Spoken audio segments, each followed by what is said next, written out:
Welcome to the Raising Values podcast, where the traditional family talks. You can find us on iTunes, Stitcher, and Spotify, and be sure to follow us on Facebook and Instagram. You can support the Raising Values podcast through Patreon. Phil and Gillian are behind the mic, and we hope you enjoy the show.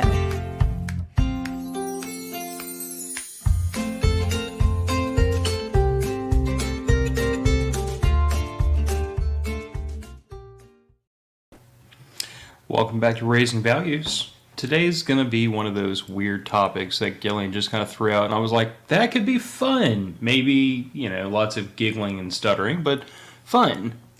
Yeah, I think here comes to get it. I think it could get awkward at times, and I think that at least I know one of my questions is going to be like, oh, wow, she went there. But yeah, so we're going to play sort of a little game this morning where we ask each other questions, and so the other person will answer, and then we'll give our opinion on the question ourselves. We decided on 5 topics for the questions, and those topics are, yours are up. Oh, I don't have the topics. I just have the okay. questions. Well, the 5 question topics are relationships. Don't look at my questions. Oh, that's the other thing is we don't know what each other's questions are. A feel-good question, personal growth, I wish, so like a self-reflection question, and then a current event. So a question about something current event going on in the world today.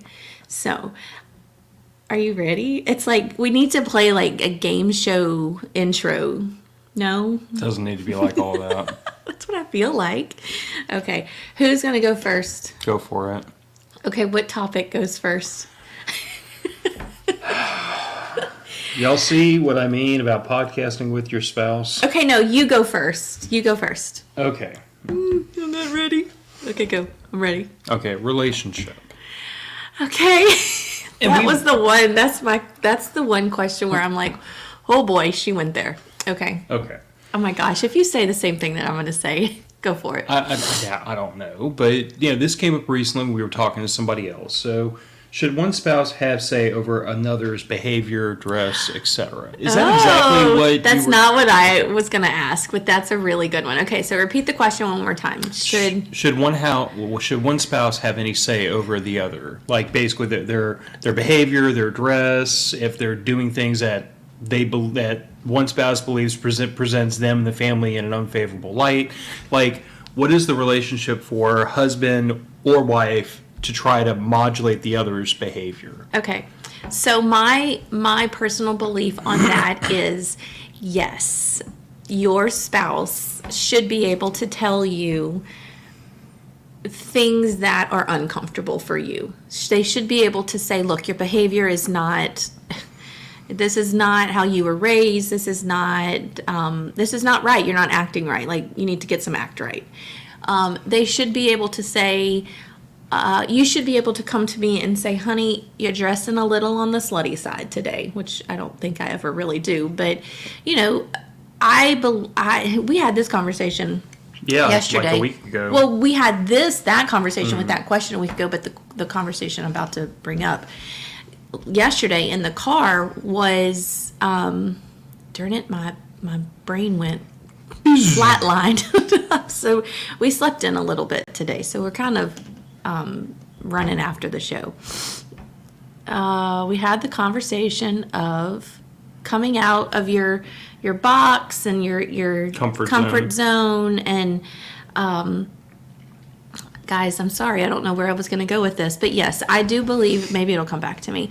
I do believe that your spouse should be able to say your behavior is not appropriate, your dress is not appropriate. And the reason I don't think it's a stifling, I don't think it's stifling for the other person to do that. I don't think it would be you coming to me saying, like thumb down on me saying like, you're going to stop this. You're not going to do this because I said so. I think it is, at least in your case, it would be because there is a certain image that you and I hold to. There's values that we hold to. And if I start to navigate outside of those expectations of what, I mean, we've been together for 20 years now. And if almost 20 years. Almost. And if I start to navigate outside those expectations that you set for me and I have set for you, I would hope that your head would whip around and go like, wait, what are you doing? Like, where is this coming from? Let's try to get to the bottom of this kind of thing. I think for me it's less image-based and it's more of, like, some of this goes back to, like, personal philosophy, but, like, yeah, at heart, I've told people before that I'm a libertarian, which means, like, every interaction, every exchange, everything is supposed to be voluntary to the maximum degree it can be. So I view marriages in the same light. Like, us coming together in this union was voluntary. Nobody had a gun to either one of our heads. There were no shotguns at the wedding that I saw. So There were guns, but not shotguns. Yeah. But it's one of those situations where it's like, okay, well, we came together in this marriage for shared stated goals and with a right to place expectations on each other. I think you... That each party is free to adhere to or not, but the consequence of not honoring the other person's expectation is they may not want to be here for much longer. Yeah. So I guess to me, like, it's like you said earlier, it's a difference in you do what I say or else, and in order for me to stay in this marriage, there's certain things I have to have, and hopefully we have to have the same thing, so we're in alignment on that. But it's also, these are the things, like, we can compromise or find middle ground, but, like, it cannot be, you dumb husband, stay out of my business, I do what I want, because that is the behavior of a person who wants to be single, ultimately, in my opinion. Yeah, and that, to me, the question is then raised, why are you married? Why are you with them? I mean, and the thing of it is like, I think that I would like to believe that, as with most things, there's a spectrum to a lot of that method of thought, and, like, I totally understand where one party to a marriage would not want to feel controlled or would not want to feel under the thumb of the other. But to me, it's going to come down to how equal is that exchange back and forth. Like, if you placed expectations on me, but I wasn't allowed to place expectations on you, then it's not the expectation that's the problem. It's the fact that it's one way. Right. That's where, I feel like that's where a lot of people get into this conversation with their spouse, and it becomes very antagonistic. Is because in their head they think to themselves, they don't have a right to place expectations on me. But it's like I've told you before, I'm like, the biggest fault I see in that dynamic with most, call it average husband-wife interactions, is that the husband usually has a want for, say, physical affection that may not be fulfilled. Let's call it what it is in a lot of marriages. And the response I hear over and over and over is that she said no, he has to get over that. And I'm like, but the problem with that analogy, he just has to get over it, like she has no obligation to fulfill that, is she has an expectation that he provide monetarily, he provide safety, he provide emotionally, he provide all these things. And you can't demand that he provide without her providing. So, again, you know me. Like, I'm contrary to what people who don't know me very well would think, I am very, like, fluid in a lot of my interactions with people. Like, I'm willing to meet in the middle on a lot of things. I'm willing to go back and forth, and I'm willing to find the middle ground. But I am ironclad about the fact that this will be a two-way exchange. There will be no, you give up, do it my way, or else. Because at that point, I choose or else. Mm-hmm. So, like, that's my whole perspective on... That's my whole perspective on this. Is I don't believe husband has right to tell wife do this, except I think it has to go both ways, because there are certain behaviors that if I engaged in them, you would be uncomfortable, and you would expect me, if I care about you, to change my behavior. Well, that's reasonable. Yeah, that's what I was going to say. Is that if you care about the other person, it's almost like it's natural to want to please them and make them happy and do the things that are going to bring them joy. I mean, it's just, I don't wake up, believe it or not, I don't wake up every morning and go, what can I do to what piss can my I do husband off today? I know he doesn't like this, but I did that yesterday. I don't do that. I really do wake up, and I do pray that that I'm able to bring you joy in the day, in the waking hours kind of thing. I mean, After I you've know woken up. I know I've brought you joy when I go to sleep, but anyway, I just think that I think if you are truly dedicated to your partner, then you're going to want to do those things that meet those expectations and far exceed those expectations at some point. In some cases, you're going to exceed those expectations. Yeah, the analogy I was going to make is it's like the Christian's perspective of their relationship with God versus an atheist perspective of a Christian's relationship with God, because most atheists believe that, or they have it in their head that like Christianity is all fear based. Like, you do that because God will send you to hell if you don't. Yeah. But for a Christian, it's like, no, like I have a father-daughter, father-son relationship with God. This is his will. This is what he wants from me. And because I love him and I respect him, I want to do those things that honor him. Mm-hmm. And I see this in very much the same light. Yeah. Like, because I care about my spouse to such a deep degree where there's only one thing in the world higher than my spouse in my world, I want to do everything possible to honor them, to fulfill their expectations, to fulfill their wishes. Sometimes that means I have to do some interest balancing where it's like, you want this, but you also want this, and I can't do them both. So I have to kind of like say no to this and yes to this. I mean, that's like the whole tacos vacations argument. That's a hard one. Yeah, and sometimes I have to say, honey, I'm sorry, it's just not fiscally responsible to raid the savings account to take you out for tacos 5 days this week. Like, we got to put that away for a rainy day. But it's So never, I go and get tacos with my friend instead.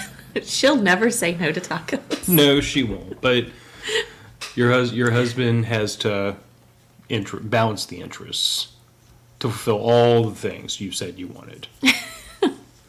Okay, are you ready for mine? Lay it on me. Okay. Are you ready? I bet I have an idea what Okay, you're gonna this say. has recently come up in our friend circle. Okay? Mm-hmm. All right.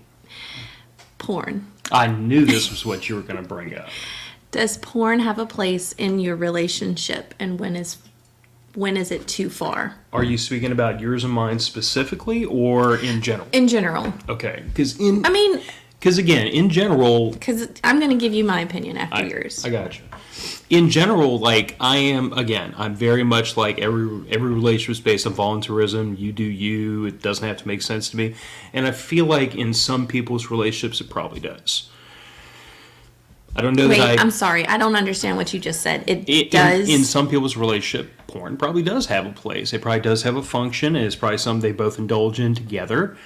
I'm not here to pass judgment on that. I personally don't think, like you and I wouldn't.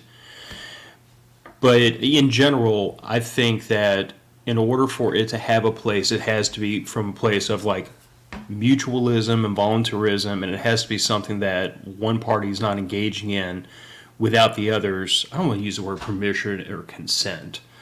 But you know what I'm But I saying? mean, that's kind of what it is. In my point of view. Okay, so are you done? Well, but what I'm saying is there's some couples that indulge in it together. Yes. And in that fairly limited, if we're being honest, scenario, I don't feel like I have a place to say, well, you shouldn't do that together in the privacy of your home within the confines of the two of you both entered into it together. You know what I'm saying? Right. But then it also gets into the argument of like, what is porn? Because to me, it is like some people draw the line at reading spicy books. Some people draw the line at going to places where people take their clothes off for money. I mean, it's a very broad breadth. So what I would say, which is like the most wishy-washy thing I could think of to say, but it's like to cover the most ground in one statement, is if one party to that relationship is uncomfortable with any aspect of it, it has to go. If both parties come together and say, I'm okay with A but not B, A is in bounds, B is not. It goes back to the whole modulating behavior argument. Like, if you were okay with me doing this, but you're not okay with me going out with the boys to the club, then this is the part that's out of bounds, and this is the part that's in bounds. Does that make sense? Yeah, that makes perfect sense. I agree with you. I think if it's a mutual consent, if it's if that's I what know. they want their relationship I know what I to. missed saying because I No. just thought of it. Oh, well, say it. Well, but it also, I think intent also matters here because it's a question of, is the energy going into the thing or is the energy being brought back into the relationship? In other words, like, if this is the thing you're spending your time and your energy and your focus on instead of your spouse in a marital way, that becomes a problem to me. Yes, I Because agree. now you're subtracting from your relationship for this thing, and at that point, I look at it like cocaine or any other kind of addiction. Like, it's taking away from your marriage, and based solely on that, 100% it should stop. And I think at that, yes, it's selfish. I don't know. I still get a kind of squirmy when I think about mutual. Like, I guess if that's something that those people can agree on in their relationship, then okay, I wouldn't do it. But I don't think. I think there are more cons to allowing porn in your relationship at any level. At, maybe your husband likes to look at pretty pictures of women on Instagram. Maybe your husband likes to go to the club. Maybe your wife likes to whatever. I think, and maybe it's just me being super insecure for my whole entire life, but I just don't think it has a place, because I think that if you're truly committed to one another, I should be enough, you should be enough, kind of thing. One thing I do want to point out, like, to step away from voluntarist towards rationalist for just a moment. The reason why porn is the subject that it is in a lot of circles, especially a lot of like conservative and traditional value circles, is because it's known that the biological response is a massive dopamine release, and the problem is that the brain gets addicted to that so quickly that it will seek out that dopamine release in this versus within your marriage, which is a problem very quickly. But you remember how right before the show started we were talking about social media and how it, like, for a lot of women, Yeah. they fall into the trap of the endless validation, the filtered pictures and everything they put out there, and they get all the likes, and it's the exact same dopamine release. The exact same. Yeah, I mean, addiction is addiction. Yeah. So I guess my point to kind of like draw a parallel there is, if these things are taking energy out of if these things are absorbing energy you should be putting into your spouse to seek gratification from them or to seek validation from them, whatever it is, it's got to scale back or it's got to go away, because you shouldn't be on the internet putting your face and your booty and everything else out there so that guys can friggin', drool over you and that be your primary source of validation. That should be coming from your relationship, in my opinion. Because let's call it what it is. Like, you walk across this house in a pair of yoga pants and I'm following you like a love-struck teenager. Good Lord. It's the truth. Okay, and that's how it should be. I mean, that's definitely how it should be. I certainly would not want you to be like scrolling through somewhere and be like, ooh, yoga pants. Ooh, I like her. Ooh, I like her. That's just, to me,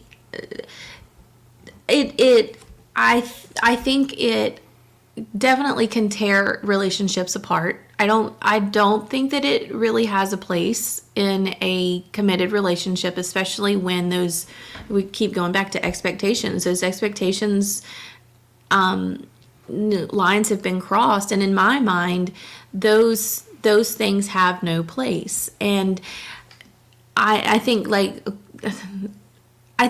if a spouse in a relationship is doing those things and the other spouse knows about it, then there has to be a very hard conversation that needs to happen. And if it were me, I would go to my spouse and say, what are you getting from that I can't give you? Like, why are you seeking that someplace else? And I think that is one way that relationships fall apart, especially when one spouse is doing it without the other, or even without consent, or, like behind their back kind of thing, like it's a secret, but they know the other spouse knows it's happening. That is where relationships fall apart, because not only now are you breaking the trust of the relationship, you are putting your spouse, your partner, in such an uncomfortable place where if it were me, I would think, you really don't value me. You value these other women, or you value what's happening on the screen way over me, and I must not be attractive enough, and I must not be good enough, and I can't give you those things, but all of these people, all of these things that you're looking at and seeing totally give you that. So, and I'll never measure up, kind of thing. So I think it not only breaks apart a relationship, it breaks the other person down, and can severely injure someone's self-image. For sure. Because I'm trying my best to lose weight and look good and feel good and all that stuff, but I'll never be one of those women that engage in, stop it. What? I'll never be one of those women. And so my question will always be, if that were you, if I can never be that, then he's never going to stop. And I'll never be up on the high totem pole, not totem, but Totem pole. Totem pole, or whatever it's called. Podium. Put someone up on a podium. Is that what? Pedestal. Pedestal. Thank you. Y'all know me and my words. I was trying. They're there. I was trying to help you out, but I couldn't figure out which direction you were going. But totem pole is definitely going to be a word from now on. Look, I've only had half a cup of coffee, so I haven't even started drinking yet. anyway, that's my thought. And I hate that has come up in our friends circle recently. I was kind of shocked that had come up. But given the level of dysfunction in that marriage, is it that shocking? No, it's not that shocking, and it breaks my heart. It totally breaks my heart. Because, well, anyway, we won't go into depth, but Yeah. It definitely made me start thinking, like, what I know how our relationship is, and the things that we value in our relationship, and trust is, that's Paramount. yeah, definitely. And I just see that as such a trust breaker. Like, and God, my heart breaks for my friend who had to come to the realization that she'll never mount up to that. Like, she'll never be more than porn. Anyway, so Next question. Next This one won't take 20 minutes. I don't think. You might. Okay. What do you value most in your spouse? Oh gosh, this You one. said you wanted one that was going to be like a feel good. It is a feel good. What do I value most in my spouse? Or alternatively, like, what were you looking for? What was your No, number I'm going one to go with requirement the in a first one spouse? because the first thing that pops up into my head is comfort. I value so many things in you. So many things in you. Like, I could literally sit here for 2 episodes and go over everything. But the one thing that truly comes to mind, and I think comfort's not just I don't think comfort encompasses this feeling that I have for you, but it's like home. You're gonna make me cry, you son of a monkey's uncle. It's safety. It's that feeling that I can run home. I can run to you. I can, why do you make me cry on this show so much? You gave me this topic. Somebody said in the comments, or they messaged me after one of the shows, and it was one show where I didn't cry, and he messaged me and he was like, "Congrats, you didn't cry this episode." Thanks, friend. I value, I think the most that I feel safe with you. Like, and not just like, I know you'll run out of here in a blaze of glory, shooting up whatever, but safety is in, like, emotional safety. And does that make sense? Am I making sense? It makes perfect sense. Honestly, you kind of stole my thunder because, that's what you are for me, is my comfort. Like, I know that when I've had a really crappy day at work, or whenever I've had an argument, or whether I'm just drained, I know that I can rely on you to be like that safe place. I can just let my guard down and unwind. You know, Yeah. like you are the one person who. It's not that you don't place expectations on me, but like those expectations aren't a stressor. Yeah. It's just like this is my happy place. Like, I can totally be vulnerable. Like, all the walls can come down and with you. You know better than anybody how rare that is for me. Yes, it is. But yeah, I would say that that is, I value that, because with my anxiety and panic, my God, I need something. I mean, and I pray and I have a relationship with God, but I just feel it so much with you. And so, like, I mean, we haven't really talked about my postpartum a whole lot on this show. We did on yours, but we did a whole show on your podcast. Anyway, there was a time during my postpartum where fear was just so engulfing that I wouldn't leave my bedroom. And like, even walking to the kitchen was terrifying. It was a crazy time. But there's this one picture of us where I wish we would have thought to put this up, but I'm having an anxiety attack, or I had just had an anxiety attack or whatever, and you're sitting in the recliner and I've crawled up into your lap, like in the fetal position. Somehow I've crawled into your lap and I've just closed my eyes, and that was Yeah. I couldn't get any closer to you unless I had like opened you up like a tauntaun and crawled in. This was pre-beard, by the way, so her head was like pressed up underneath my chin to my Adam's apple. Yeah, so Yeah, that so was that's a good what picture. I would say. That was a So good picture. What's your question? Okay, let's look at the comment first while I get this we pulled have up. a comment.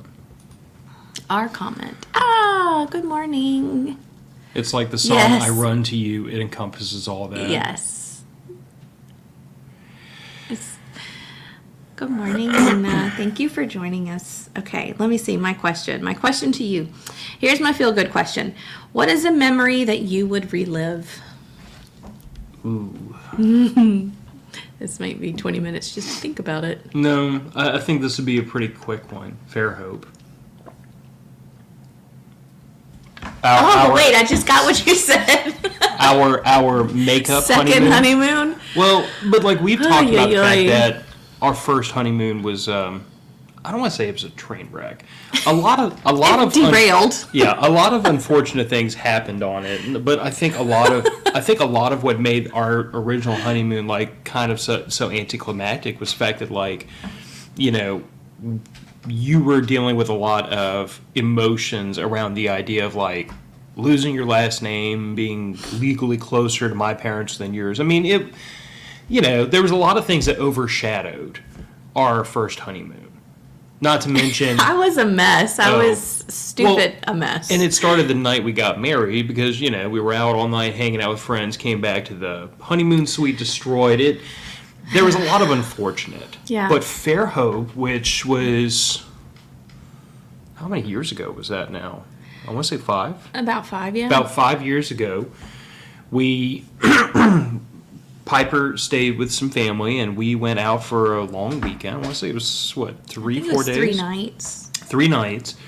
We went to Fairhope, not back to Gulf Shore, so it was like away from the tourist trap and everything. And It was slower. yeah, and it was everything I wished our original honeymoon had been. It was just a chance for the two of us to just like be almost like newlyweds again. Mm-hmm. And it was fun, and it was relaxed, and I don't feel like our marriage was in any danger at that point, but it was definitely like a reconnect, hook all these lines back together moment for us. Yeah, I won't ever reference our honeymoon for anything other than disaster. But I will. But I do tell other people about like some of the craziness that happened on our honeymoon, just to kind of point out to them that like, just remember that like the wedding is a wedding and the honeymoon is basically a vacation, but it's not your marriage.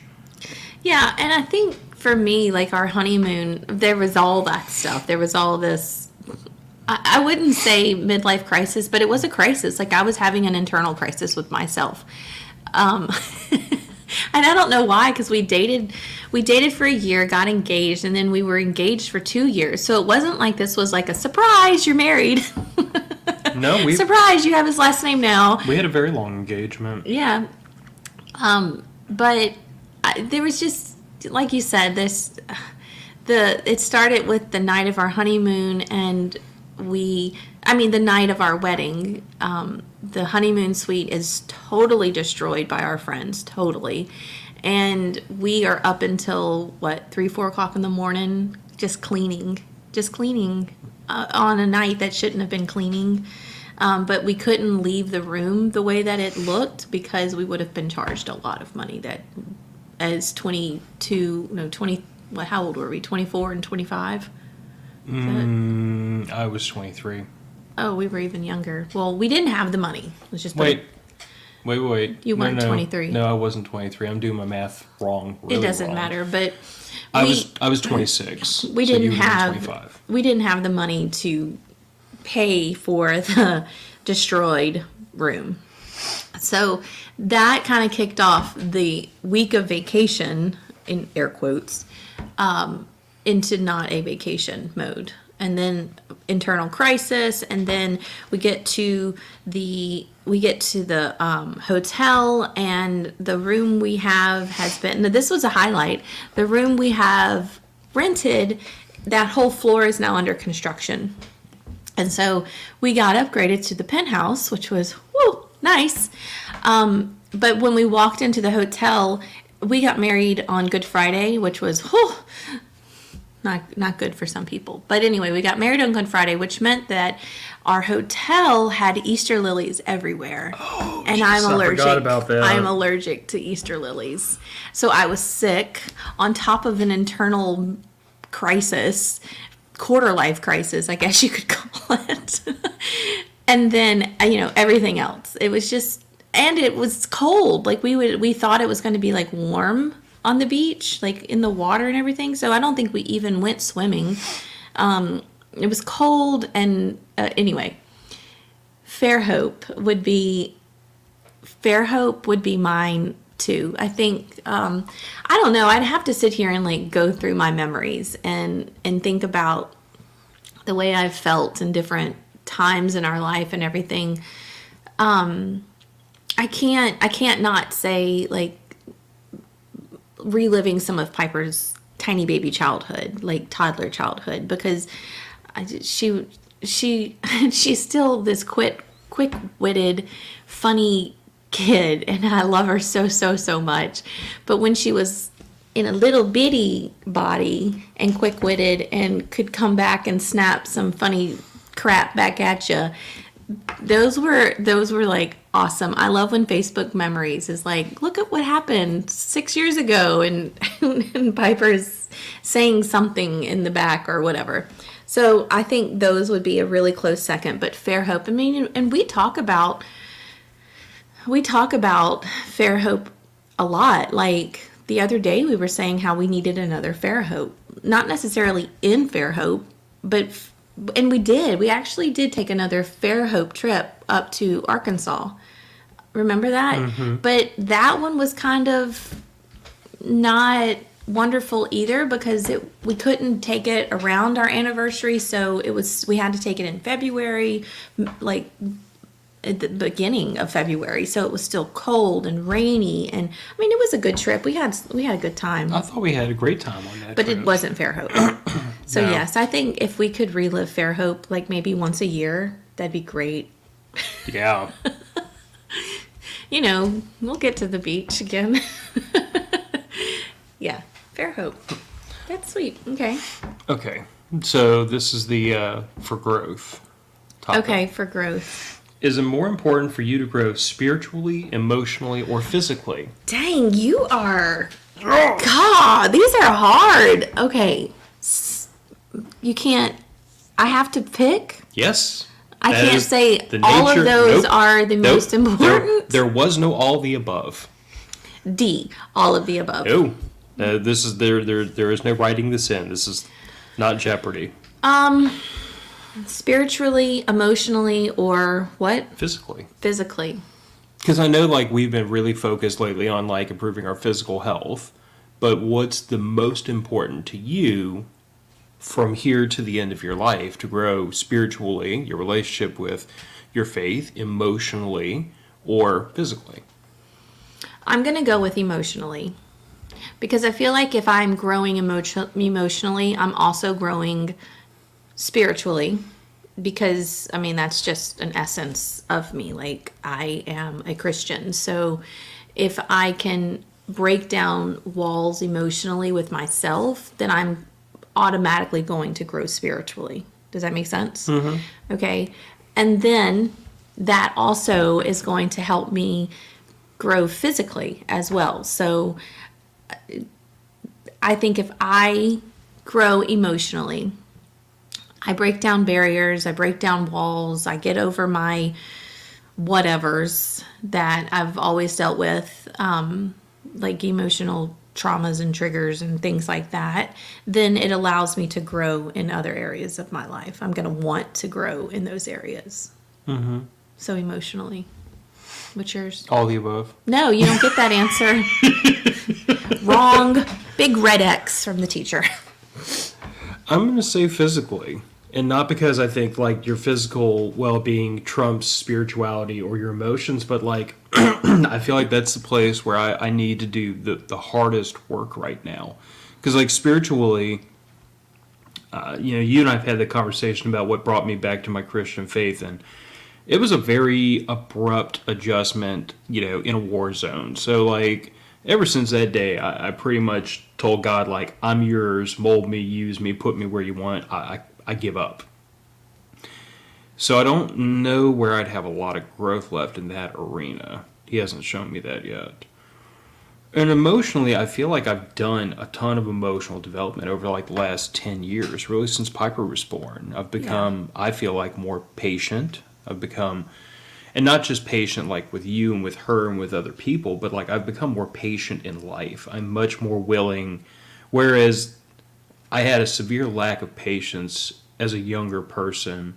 And it wasn't all bad because it motivated me to work insanely hard for things. Like the whole way I got through college, working 55 hours a week while I was a full-time student, sleeping 4 hours a night on the couch at work, doing homework in between aircraft on an aviation ramp. Like, that I tortured myself to get through college. Mm-hmm. And I don't regret any of it, but it was definitely like it was a certain lack of patience or a lack of willing to wait for things to come to me that caused me to put myself in these impossible positions and just grind myself to dust to make it happen. And that's served me pretty well. Mm-hmm. But I feel like now I'm at the point in my life where I'm like, okay, this thing I'm working on is going to take 20 years. I'm going to work slow and steady for 20 years to make it happen because 20-year-old me did not have that ability. 20-year-old me would have said, well, BS, I can get it done in 10 years. Yeah. I can get it done in 5. I'll just work twice hard. I'll get a second job. I'll never see my family. I'll never take vacations. But 40-year-old me is in a place emotionally and say, no, I've made a plan. It's going to get done. It's going to get done when it needs to get done. It's going to take 20 years. I'm content to wait 20 years. Yeah, I mean, look at like paying off this truck that's happening in a week. Yay. It's being paid. Well, yours is coming. I know. But that truck is getting paid off 10 months early because the day I took out the loan, I set up a plan and I apportioned the money to it. And I never said, oh, I'm going to double the truck payment to get paid off 2.5 years because that would have taken away from retirement or you or Piper or somewhere else. But it was like, this amount of discretionary income, I can attribute to this. I can make this happen. And then I just went with it. I let the plan unfold and profited from it. But I feel like now, as I'm reaching a point in my life where I'm starting to feel every single old injury reminding me how awful I treated my body when I was younger.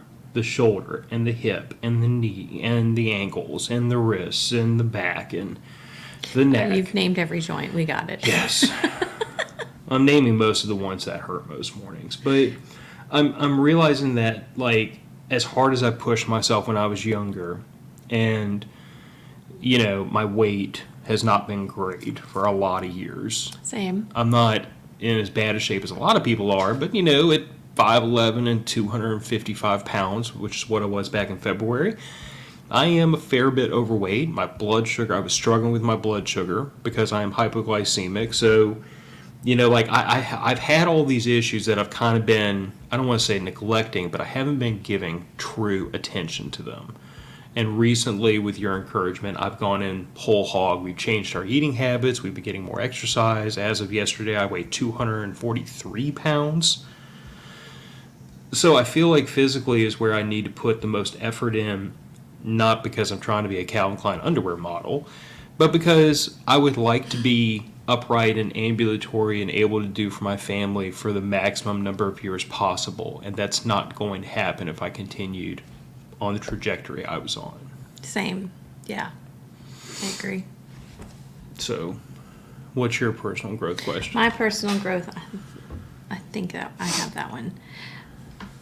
Oh, what do you want to say yes to but can't? Vacations. Oh, okay.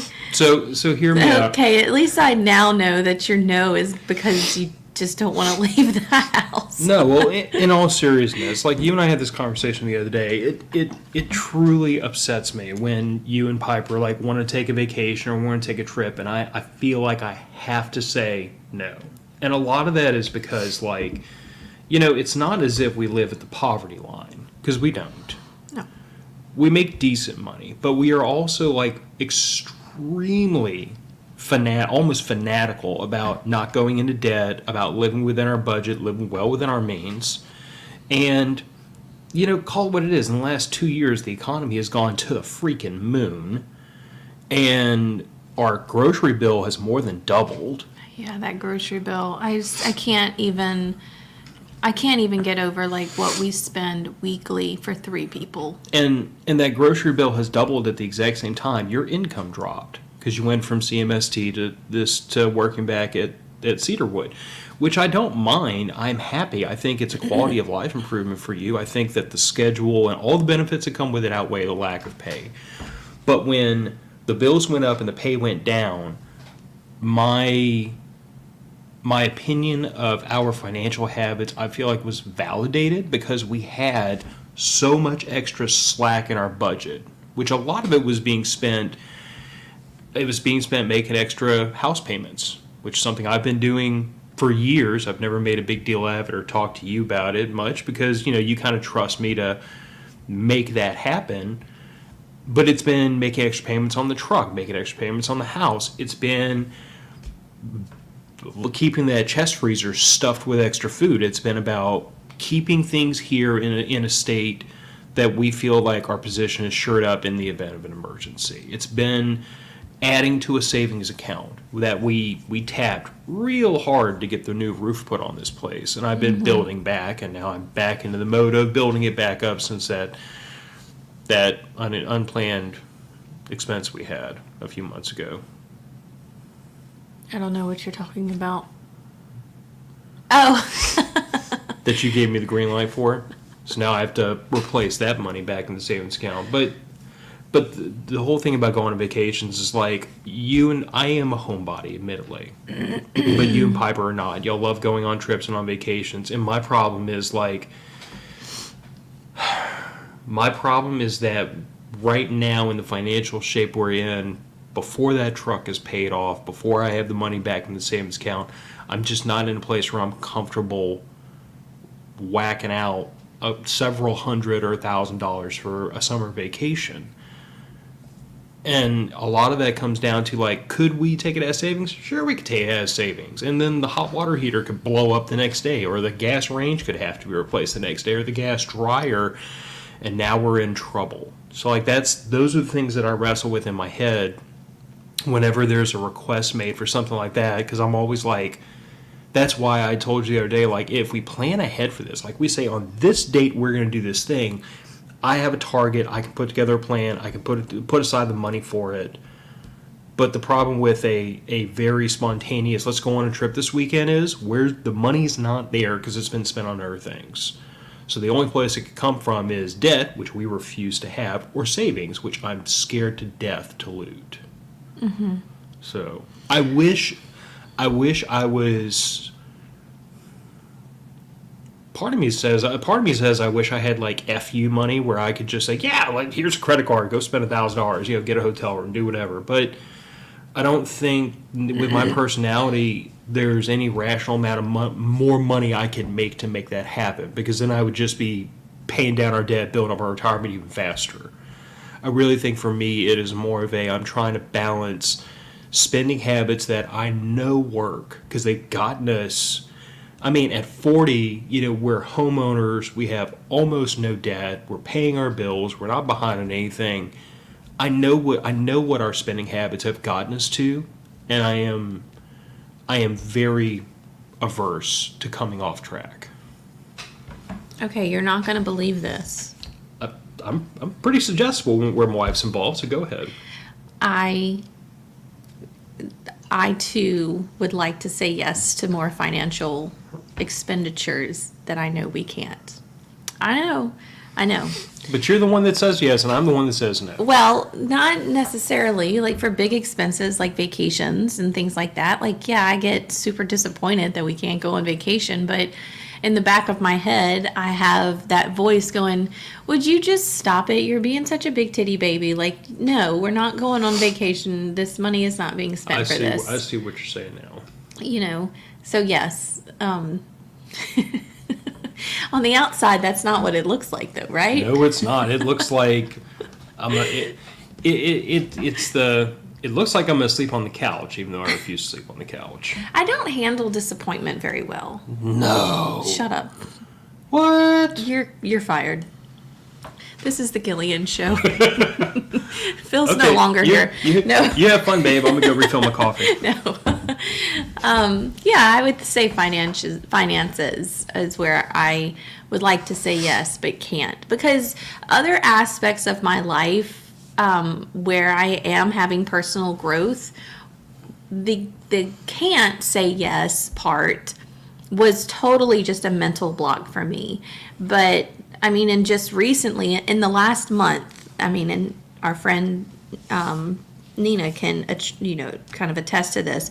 We've done really well with working out and, trying to meet our goals and everything else because it's logged where it's accounted for with, I think, 13 other people in the Strava app. So and not like anybody's being like, well, Phil and Gillian didn't exercise today. They didn't go walk their miles today or anything like that. But we do get a lot of sweet kudos and congratulations and things like that. So there is some accountability there. I'm really not doing good with the brain this morning. Dang it. struggle with saying yes to the financial plan that we're on. I struggle. Yes, I struggle with that.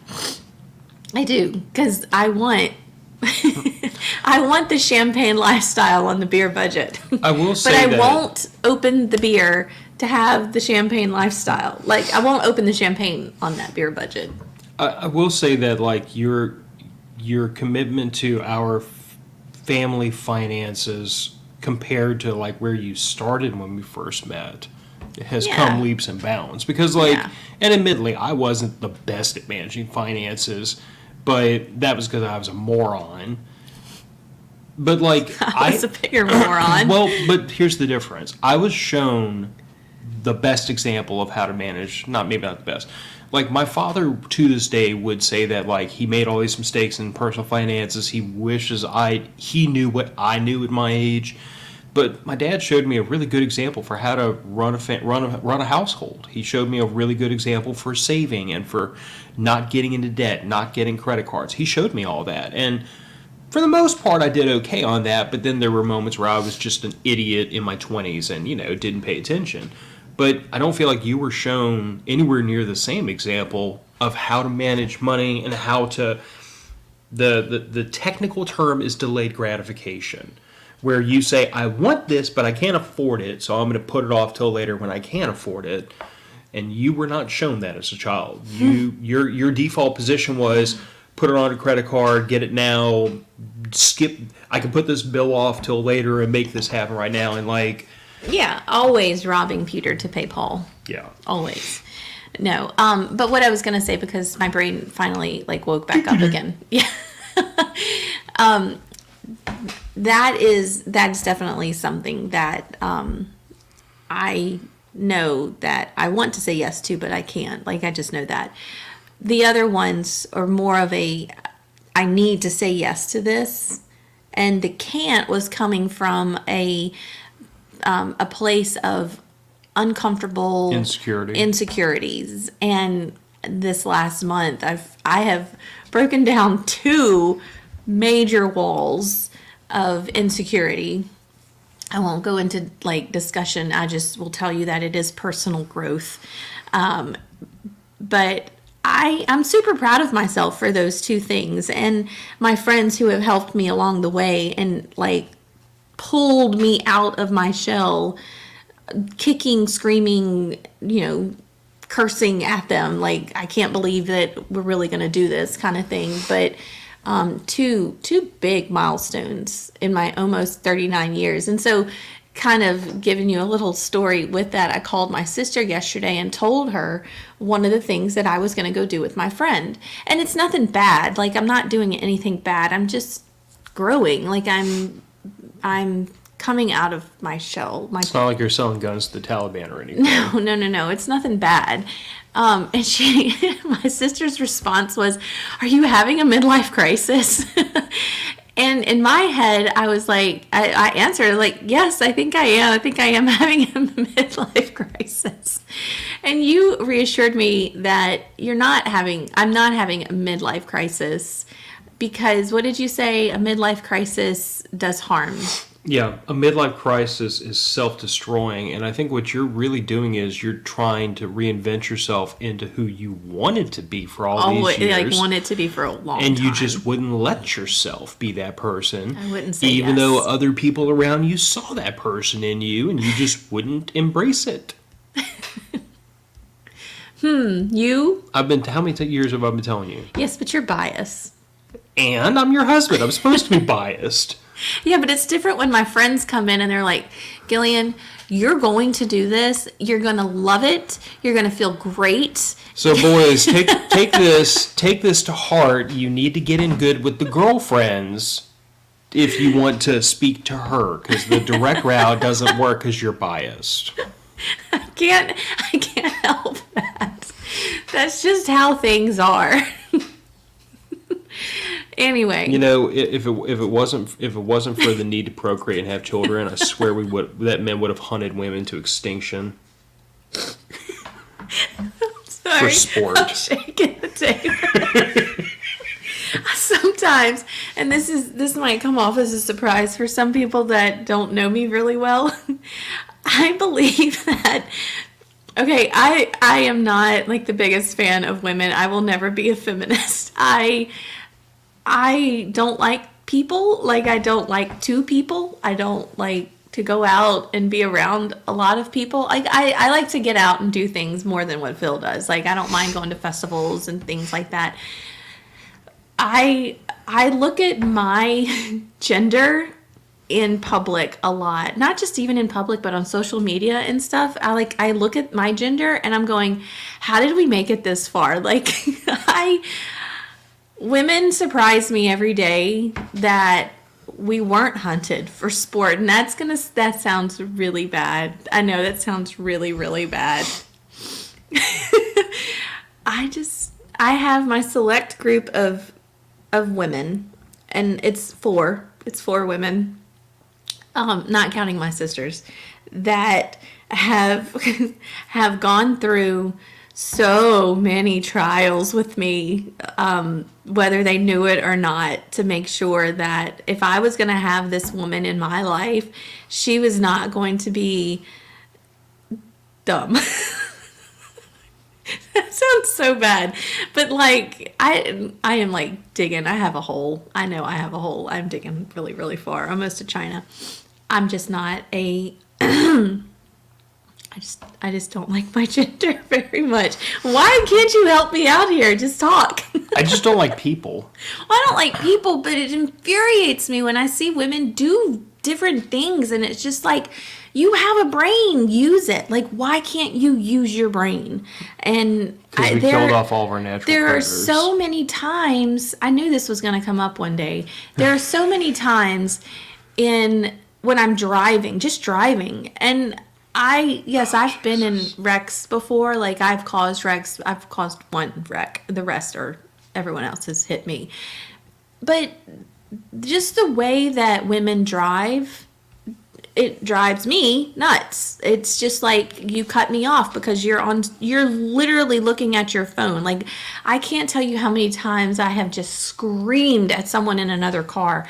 It's almost a daily basis because they've almost hit me because they're not paying attention, or it's like, what are you doing? What is so important on your phone that you are risking the lives of so many people out here and the children that are in the back of your minivan? Like, put your damn phone down.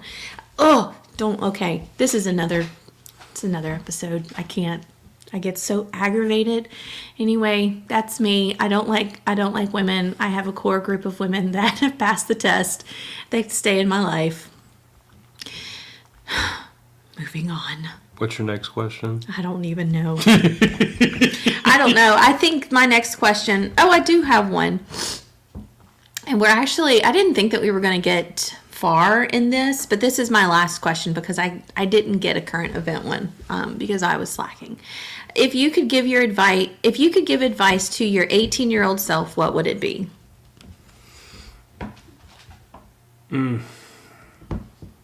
I'll condition this by saying that if I give this advice to my 18-year-old self, he would have actually taken it. Okay, now I'm really interested. Oh no, my 18-year-old self was an idiot. Not like, okay, compared to like most of my peer group at my age, wasn't that bad off, but like compared to me now at 40, yeah, moron. I would tell myself, I would have honestly told myself not to lose my faith in the first place.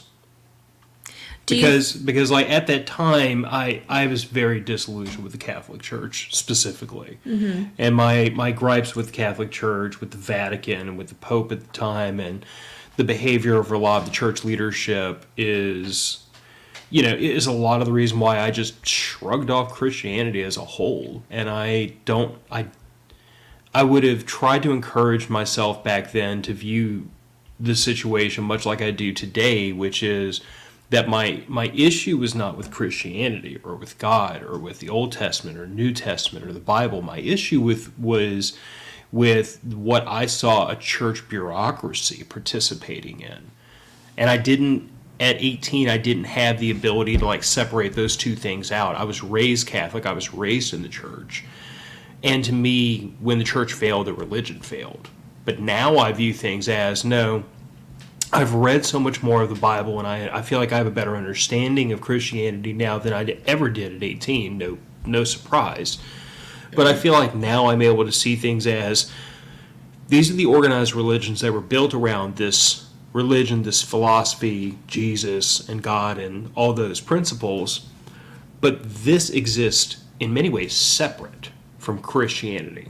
In other words, like, I can adhere to Christian ideals, Christian beliefs. I can believe in God. I can be a Christian without being a Catholic or Baptist or Methodist or any of these other religions. Mm-hmm. 18-year-old me didn't quite get that, and so I shrugged off my faith, and I ran as far from it as humanly possible until really I got my mobile orders to go to Iraq, and that was like a rapid reshuffling of priorities to me because. Yeah.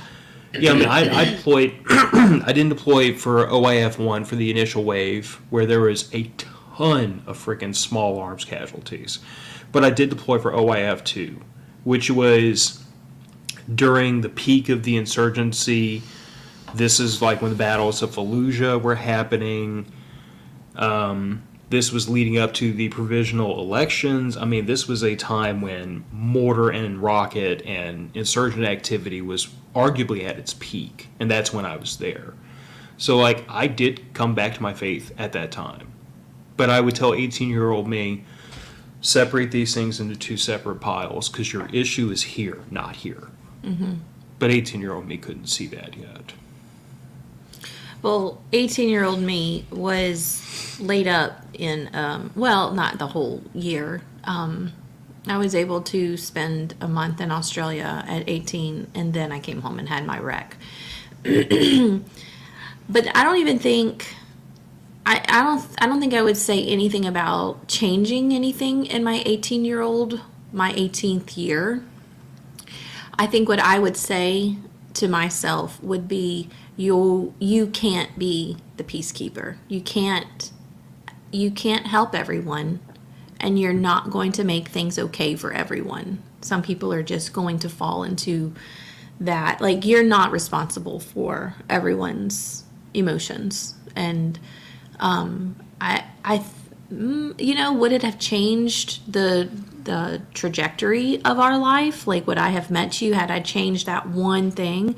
I don't know. I think it, had I learned early on that I couldn't help my mom, and I couldn't help my dad, and I couldn't help my sisters, and those were all people that had to help themselves. Like, I should not have been cast as the peacekeeper in the family, but everybody has a role, and I guess that's just what my role was.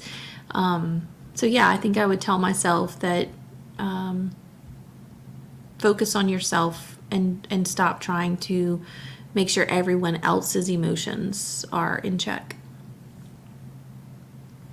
I don't know. Maybe I wouldn't have the insecurities of, that I have today had I done that. All right, keep going. We're past an hour. Didn't you have a question for me about, like, what would I change? Or no, that was your question. What would I tell my 18-year-old self? Okay. Yeah. All right, this is the last question because, Well, dang it, I know what this is. I know what he's going to say. what? Nothing. Go for it. It's a current event. This is the current event question.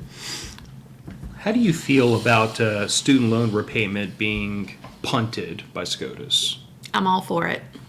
I am all for it. I do not feel that I deserve to pay your debt. I'm on two sides of this. I'm also on two sides of this, but go ahead. I do not think that it is okay for us to take 17 and 18-year-olds and say, yeah, you're going to totally need college, and if you ever want to perform in your life and climb that ladder and make that money and have a life, blah, blah, blah, then you have to do 4, sometimes 8 years of school. Oh, you can't pay? Well, here, just sign this piece of paper and we'll take out a loan for you. We'll give you the money. You can go to school. I think it should be illegal. I really do. I think it is taking advantage of kids because they're kids.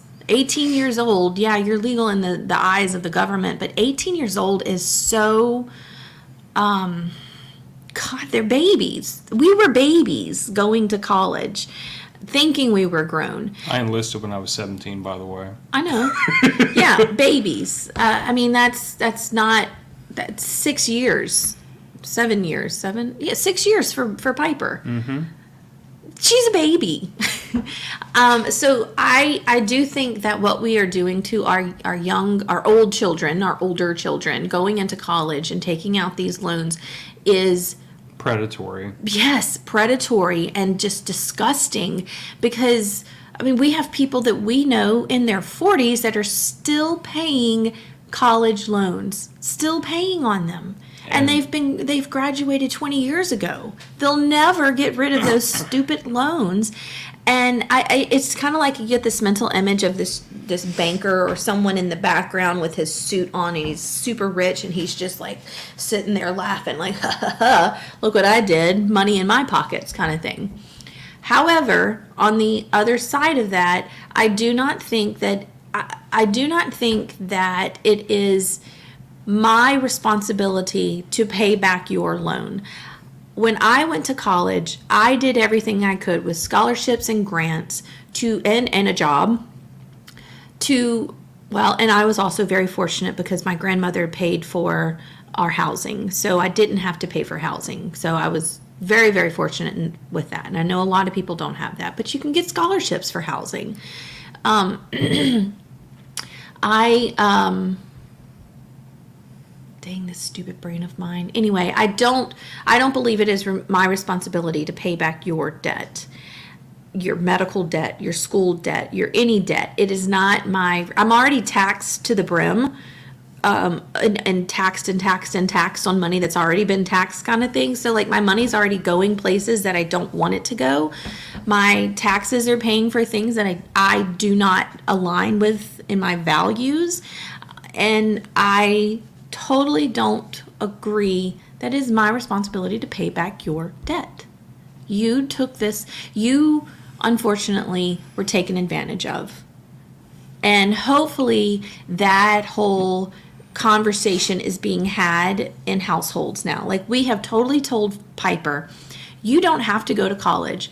The shift is happening. We were told we had to go to college. If you want to do something with your life, you have to go to college. You have to get a degree. And employers weren't hiring you if you didn't have a bachelor's degree, maybe an associate's degree. They certainly weren't going to hire you for these big time, it's like that. It's like the movie 9 to 5. Like you move to the city and you're working this corporate job. Well, you're not going to get this corporate job unless you have the degree, and that means that you're going to go into debt, but it's going to be okay because you're going to be able to pay that money back once you get out because you're going to get the job that's going to pay the money. No, negative. You're going to go to school for 4 years and you're going to get the degree, and the first thing they're going to say is, well, you don't have the experience. You don't have the experience for the job. Okay, well, I just went to school for 4 years to get knowledge of how to work this job. Well, I don't care that you have 12 years of schooling. You still don't have the experience in this field. So it's just all for naught, It's crazy. You got me on my soapbox now. So anyway, I agree with SCOTUS. I agree that it is not because what's going to happen is, the country is already, the government is already trillions and trillions of dollars in debt. At this point, we're just printing money. It has no backing. Yeah. There's nothing. My dollar has no, there's nothing, there's not a gold amount of dollars or whatever currency in the government's bank to back my money. So we're printing money at this point. Mm-hmm. There's nothing there. Have been for years. Yeah, absolutely. For decades have been doing this. So who is going to pay for that? Well, my taxes are going to go and pay for that. People are going to see the effects of paying off trillions of dollars of student loans, and I'm guessing it's trillions of dollars. I would imagine with the amount of people that have gone to college in the last 3 decades that we're now in trillions of dollars mm-hmm. of debt for student loans. Well, if you're going to grace everyone for that, a lot of people, it's not like $10,000 per person. It could be 30 to 40, sometimes 50, 60, 80 $1,000 per person in debt. Where's that money going to come from? My child's food budget, my child's clothes budget, my vacation, my tacos. And see, what SCOTUS didn't say was that they didn't make a moral argument because it's not SCOTUS's position. SCOTUS's position was that the executive branch can't wave a magic wand and make this happen, which worries me because it leaves open the fact that Congress could do this, and I think that would probably hold up in court if Congress passed a bill. But then again, Congress has the power to legislate and the power of the purse, so they could. So I think it was absolutely the correct application of our law to smack the executive branch on the butt and say, you can't do that. You can't do this that way, which has been happening a lot in court lately, which I'm thankful for. But I have 2 feelings about this. First of all, I don't agree with blanket debt waiving. Period in discussion. We had this conversation in the Matter of Facts, the Signal chat recently, and I was like, on the one hand, I can't agree to blanket debt waiving. I do wish there were things that could be done to allow for the people that have already taken out these loans to be able to repay them in a reasonable time frame. Because I think for most of them, they'll die with this debt, which Yeah. I don't believe is correct. I don't believe that federally backed student loans should be charging interest. First of all, because I view things this way: if it's federally backed or government backed, or if it's public, it's my money, it's our labor that's providing for that. So I can't see us, because we are supposed to be imbuing the government with our power. I can't see us as individuals charging young people interest on loans that we gave them to give them a leg up in this economy. So, like, if it were me and somebody said, Phil, how would you fix this problem? I would say you are on the hook for your original principal. There are no interest. There is no compounding interest. All that's gone. Mm-hmm. That's one. Mm-hmm. Two is, you remember we were talking yesterday with a friend of yours about how Medicare, like, they pay pennies on the dollar for certain procedures in the medical arena, and the hospital, the doctor, they have to accept it. I don't think that was me that you had that conversation No, with, but go for it. But you were present for the conversation. Maybe physically. I don't see the same thing happening with student loans. I don't see the same thing happening with student loans, where someone has a conversation with all these public universities that, by the way, get public money, and they're basically told, you will cap your enrollment fees and everything at this. If you want public money, if you want grants, if you want the tax write-offs, if you want us to send, if you want these federally backed student loans to pass into your school to fill your seats, you will cap enrollment at this dollar amount. And if you don't, you're private, you figure your own life out. We're not exempting you from taxes. We're not exempting you from any of this stuff anymore. You pay full freight. And I feel like, again, libertarian at heart, voluntarist, I believe that if you're going to accept money from the government, the government has every right to attach strings to it. Where it says, if you want Medicare funds, you have to agree to the rate Medicare pays. If you want federally backed student loans attached to these kids that are coming to your school, you have to accept that you're going to cap your tuition, because $2,000 and $3,000 a semester for public school college is asinine. Yeah. Now, if Harvard wants to charge that, or a private institution, private business, have a party. But those student loans are not. But those student loans are going to be capped at whatever that agreed upon rate is. So that rate is going to be $1,000 a semester, which is roughly what it was when you and I went to school. Yeah. Then that's what the rate is. It's not a blank check for you to go to Harvard. It's not a blank check for whatever the colleges want to raise tuition to loot the coffers, because that's what they've been doing.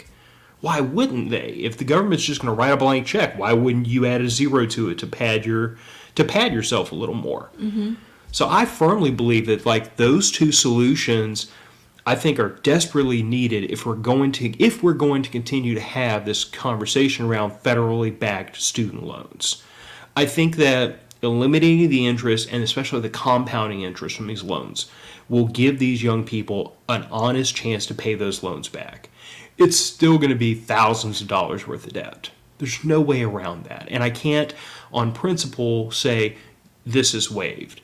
I know there are certain institutions that allow for, like, service hours to repay loans. Military does it. Federal government does it. Lots of institutions. A lot of nonprofits will have a fund that's usually provided for by a grant, a federal grant, to say, if you work here for so many years, we'll repay so much of your student loans. Those programs are there, and I encourage that. But I feel like as long as we're still throwing compounding interest on top of these loans, that's a problem that needs to get fixed. Yeah. And again, if it's a private student loan, you went to a bank, they gave you a loan, like, that's between you and the bank. You did that to yourself. Yeah.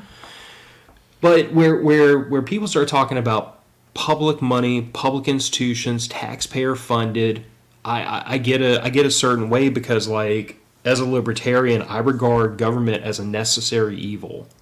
An evil, but a necessary one. One that has to be guarded and has to be held to account, and one that we have to be suspicious of as a default, because government only exists to amass power, and we have to it's like having a guard dog. Yeah. Guard dog gets off the leash, runs down the street, bites somebody. The guard dog has caused harm. The guard dog only does good if you keep its butt on the leash right there in the front yard doing what it's supposed to do. government's the same way. Yeah. So I do- I think there are things we could do to unwind this tangled mess that we have as far as the student loan program. I don't think waiving debt is the solution, though. I think waiving debt is probably would probably be harmful in the long run. But I also don't agree with letting the status quo sit as it is, where these loans continue to pile up compound interest, and where the colleges have free range to charge whatever they want, and we pass the cost along to these young people.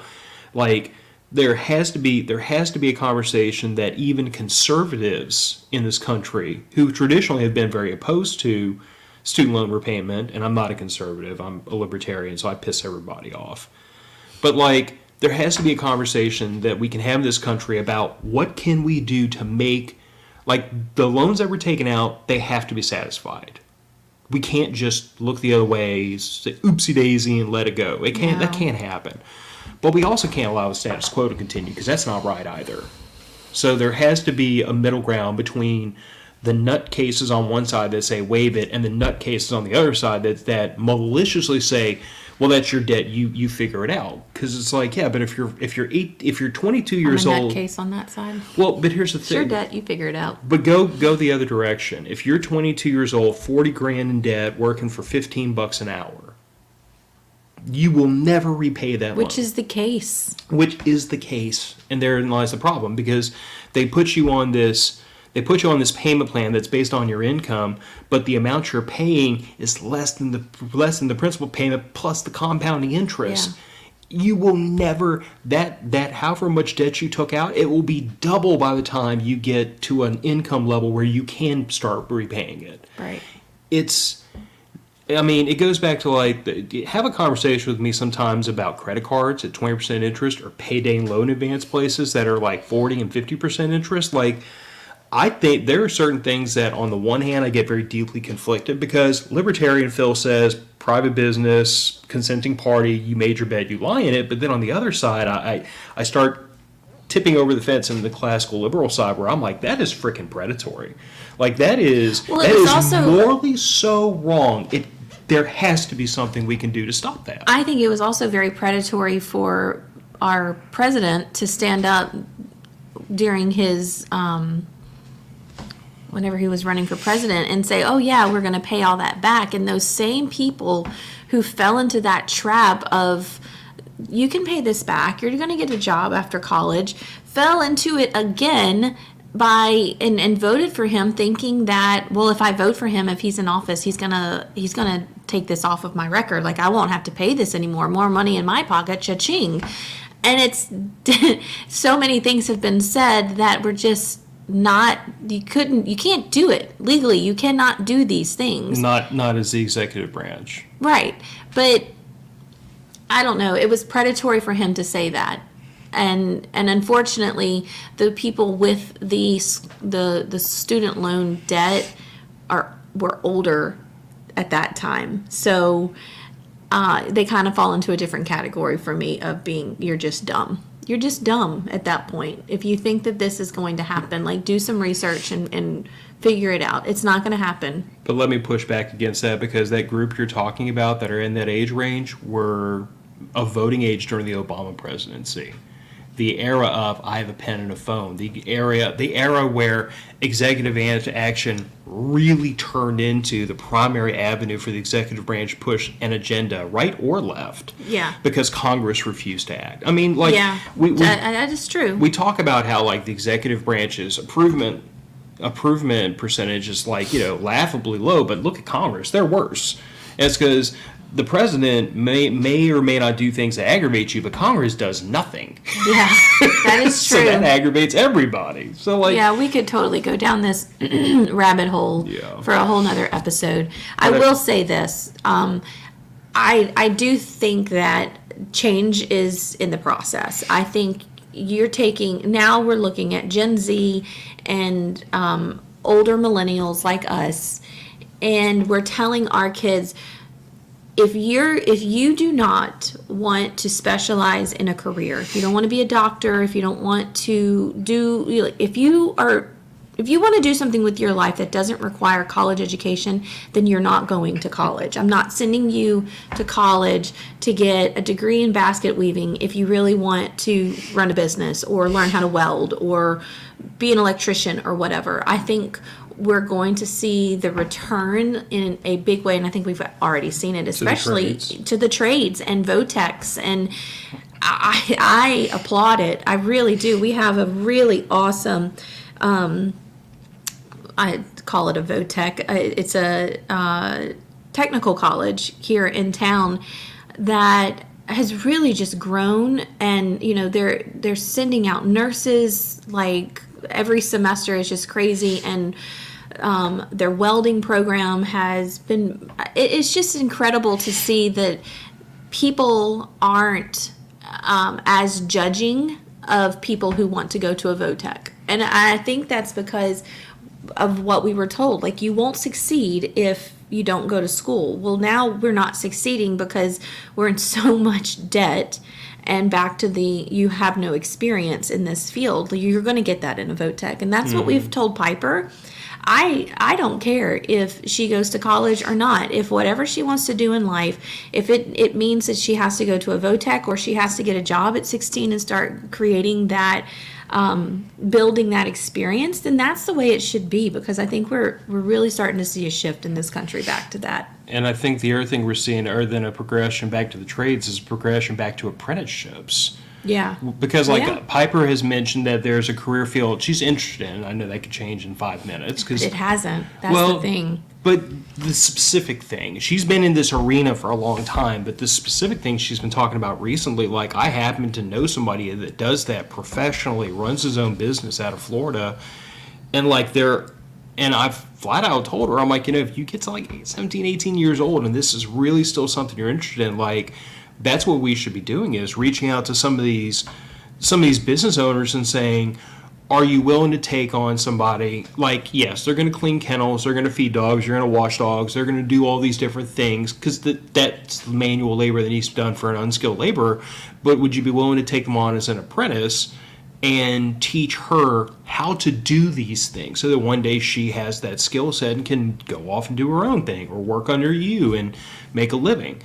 And, like, I am 100% willing to figure out how to subsidize that to, like, allow my daughter to have the experience to build that skill set. Because if that's what she wants to do, that's what I want to help her do. Mm-hmm. But I can't see sending kids to bachelor degree mills so that they come out of college with a 4-year degree and drinking themselves blind, and they don't have any skills. Like, I feel like the only thing that helped us when we came out of college, maybe the thing that set us up in a better situation, was we both worked. Like, you worked as a student worker, so you came out with all this clerical experience and all these other skills, and I worked full-time through college, on aviation ramps as an operations manager. Yeah. Matter of fact, I had instructors literally ask me, like, why are you in my class? Because I was working as a full-time operations manager, and I'm in classes in college for business and operations management, and they all looked at me like I had 3 heads. But I was like, well, because, I want to learn how to do my job better. I don't want to be stuck in this one place doing this one thing. I want to go somewhere else and do better. But I don't know.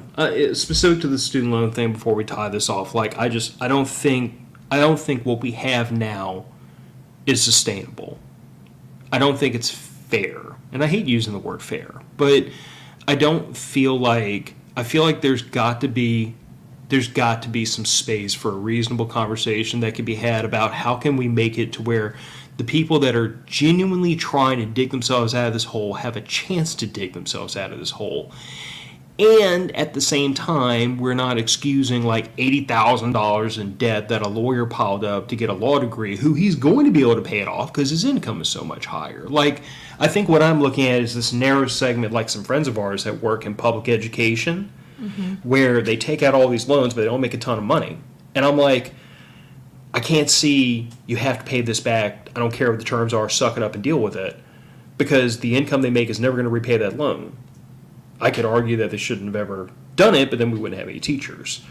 So I guess to me it's like, okay, What can we do here where you still pay back the loan, you pay back the principal because that's reasonable, but you don't get hosed in the process? Yeah. But that's just me. I'm willing to entertain that conversation, but I agree with you wholeheartedly that the conversation I'm not willing to entertain is takesy backsy, don't pay back your loan, go blow the money on Starbucks and DoorDash and whatever else you knuckleheads spend your money on.